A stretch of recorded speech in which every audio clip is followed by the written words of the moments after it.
तो दोस्तों, last video में मेरे आप लोग देखे होंगे कि मैंने डिस्कस किया था रिसेशन के बारे में, उसका इम्पैक्ट के बारे में और रिसेशन क्यों होता है और उसका डायरेक्ट और इनडायरेक्ट इम्पैक्ट जो इकोनॉमी को होता है और इनडायरेक्टली और डायरेक्टली जो लोगों के ऊपर उसका असर पड़ता है, उसके बारे में मैंने डिस्कस किया। मुझे लगता है आपको पसंद आया होगा। अगर पसंद आया होगा जरूर एक लाइक और कमेंट कर दीजिएगा। प्लीज प्लीज प्लीज, उससे मुझे मोटिवेशन मिलेगा। आपका एक लाइक और एक कमेंट मुझे बहुत मोटिवेट करता है कि मैं अच्छे से अच्छा इन्फॉर्मेशन आपके लिए लेके आऊं जो आपके लिए बहुत फायदेमंद हो। आपको एनालिटिकल इन्फॉर्मेशन मिले जिससे आप इन्वेस्ट करने के लिए जब जाएंगे तो आपको ये चीज दिमाग में आए कि हाँ, ये चीज मैंने कहीं तो देखा था यूट्यूब में, और जरूर आप मेरे वीडियो से ये सारा इन्फॉर्मेशन आपको मिल ही जाएगा। तो जरूर एक लाइक तो बनता है और एक कमेंट भी बनता है और एक सब्सक्राइब भी बनता है। तो प्लीज कमेंट या सब्सक्राइब लाइक जरूर कर दीजिएगा। तो दूसरा जो मैंने बात किया था उस वीडियो में रिसेशन प्रूफ शेयर्स के बारे में, जो सेकंड शेयर या जिस सेक्टर से मैं लेकर आया हूं वो सेक्टर है FMCG, fast moving consumable goods या कंज्यूमर गुड्स, आप कुछ भी कर सकते हैं। तो उस सेक्टर में जो सबसे बड़ा कंपनी है जिसका बहुत ज्यादा प्रोडक्ट्स डेली यूज में हर एक हाउस होल्ड में होता है, उस कंपनी का नाम है हिंदुस्तान यूनिलीवर लिमिटेड। आपको मालूम ही होगा एचयूएल के बारे में, आप लोग यूज भी करते होंगे। तो उस तरफ मैं नहीं जा रहा हूं, मैं जा रहा हूं उसका फंडामेंटल्स और टेक्निकल्स के बारे में डिस्क्राइब करने के लिए।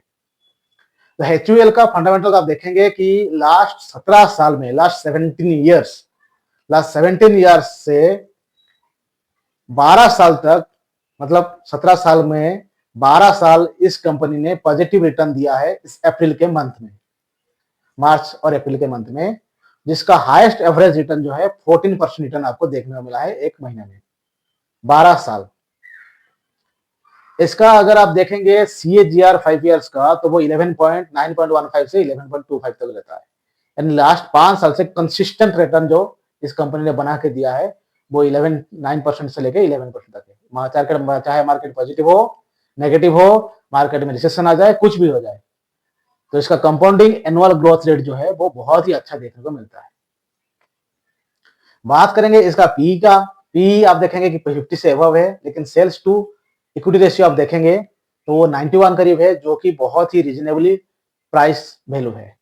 यानी कंपेरिजन टू इसका पी और इस सेक्टर का आधार पी के चलते ये शेयर वैल्यू का वैल्यूएशन जो है वो बहुत ही रीजनेबल है।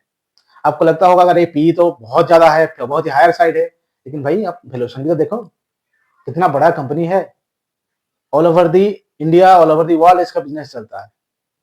तो भाई इतना करोड़ों, 2-3 लाख से भी ज्यादा करोड़ का कंपनी है, इतना मार्केट कैप है, इतना उसका प्रोडक्ट रेंज है, तो वैल्यूएशन तो हायर साइड में भी नहीं है, बहुत ही रीजनेबली है कंपेयर टू इसका अदर कंपनी। जो आप मान लो आईटीसी हो गया, बजाज हो गया, या फिर टाटा कंज्यूमर हो गया, इस सारे में चलते, नेस्ले हो गया, इस सारे का पी के चलते इसका पी में थोड़ा हाई देखने को मिलता है, लेकिन इसका जो कारोबार है उसके चलते इसका वैल्यूएशन जो है बहुत ही रीजनेबल है।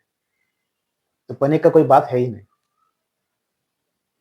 बात करेंगे इसका टेक्निकल्स का, तो टेक्निकल्स में हम देखेंगे एनालिसिस का मानना है कि 14 में से 8 एनालिस्ट ये मानते हैं कि इस सेक्टर में जो सबसे अच्छा शेयर है एचयूएल है, और इसमें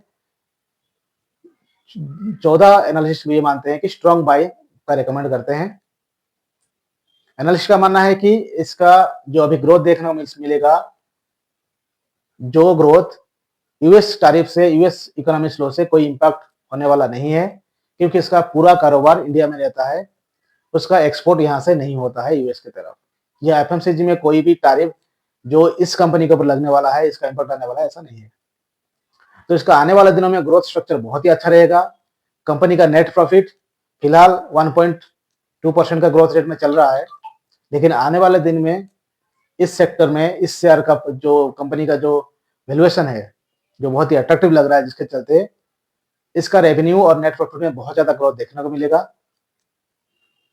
और कंपनी का ये भी मानना है कि आने वाले दिनों में वो लोग एक्सपेंशन प्लान भी कर सकते हैं, जिसके चलते इसका वाइड रेंज ऑफ प्रोडक्ट में और ग्रोथ देखने को मिलेगा, कंजप्शन पावर बढ़ेगा। हाल ही में इंडिया आरबीआई का रेट कट, बजट में कंज्यूमेबल आइटम्स के लिए कंजप्शन बढ़ाने के लिए जो गवर्नमेंट का प्लान बना है, यानी आप देख सकते हैं टैक्स रेट में स्लैब में चेंज हुआ है, इसका डायरेक्ट इंपैक्ट ये होगा कि लोगों के पास पैसा आए और लोग कंज्यूम करें। और भाई लोग कंज्यूम करेंगे तो पहले तो अपना बेसिक नीड को कंज्यूम ही करेंगे, हाउस होल्ड चीज को, ग्रोसरीज को। तो जिसके चलते इस सेक्टर में, इस पर्टिकुलर कंपनी में का जो वाइड रेंज प्रोडक्ट है, उसमें कंजप्शन ज्यादा बढ़ेगा, रेवेन्यू में ग्रोथ देखने को मिलेगा और प्रॉफिट भी कंपनी का अच्छा खासा रहेगा। कंपनी अच्छा खासा डिविडेंड भी पे करता है, क्वार्टरली और एनुअली भी। तो इस सेक्टर में इस शेयर के ऊपर आप जरूर नजर बनाएं, जरूर इसके ऊपर और एनालिसिस करें। और अगर कोई इस तरह का इन्फॉर्मेशन आपको चाहिए एचयूएल के बारे में, अगर आपको लगता है कि इसमें अगर और एक वीडियो बनाऊं, तो जरूर कमेंट करिए। लेकिन फिलहाल इस शेयर में कोई बाय और सेल करने का सलाह नहीं है।